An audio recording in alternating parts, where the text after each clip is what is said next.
الحمد لله وحده والصلاة والسلام على من لا نبي بعد أما بعد أعوذ بالله من الشيطان الرجيم بسم الله الرحمن الرحيم قال الله تبارك وتعالى أعوذ بالله من الشيطان الرجيم بسم الله الرحمن الرحيم اقرأ ربك الأكرم الذي علم بالقلم علم الإنسان ما لم يعلم صدر محترم حکم صاحبان مشفقہ اساتذہ اکرام اور محترم سائل مہمانان گرامی بازندگانی سادہ الفخر آج کے سالانہ تقابل پروگرام میں میرا موضوع ہے علم. کسی شاعر نے کیا یہ خوب کہا ہے علم وہ دولت ہے جو کبھی لٹتی نہیں علم وہ دولت ہے جو کبھی لٹتی نہیں کش کرنے سے کبھی گھٹتی نہیں.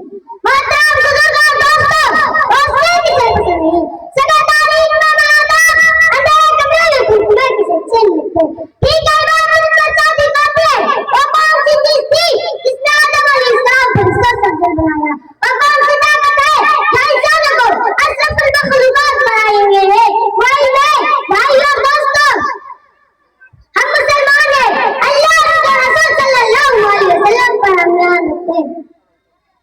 واقعہ یہ ہے کہ اگر امیر نہیں رکھتے تو ہم مسلمان ہو نہیں سکتے. مسلمان اور جاہل رہے مسلمان اور ان پر ہو یا ہو نہیں سکتا.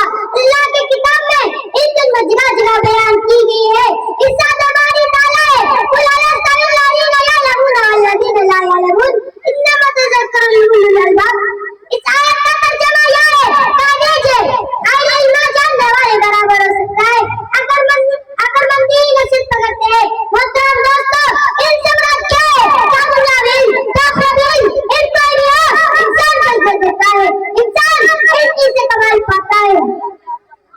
کوئی ہو لشکر اور مال اور دولت اسے اور کیا کر عزت نہیں دیتے اس لیے ہمارے انسان کو ان کا اصول کے لیے سرگرم رہے.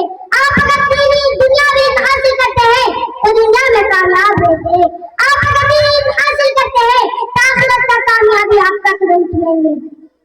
محترم دوستوں اگر آپ کی چگل والے ہیں آپ میں کچھ دانشمندی ہے تو علم کے اصول کے لیے دوڑے خصوصاً دین علم حاصل کرے چاہے آپ کو کتنی تکلیف اٹھانے پڑے مسائل جھیلے تکلیف جائے آپا کا نیت خراب کرے اور دیگر ضرورتیں برداشت کرے. اسی میں کامیابی ہے دعا ہے اللہ تعالیٰ ہمیں آپ کو ان اصول کے لیے خصوصاً دین علم حاصل کرنے کے لیے توفیق عطا. تقریر ختم کرنے کے ساتھ ایک شعر سنانا چاہتا ہوں. لال قلم سے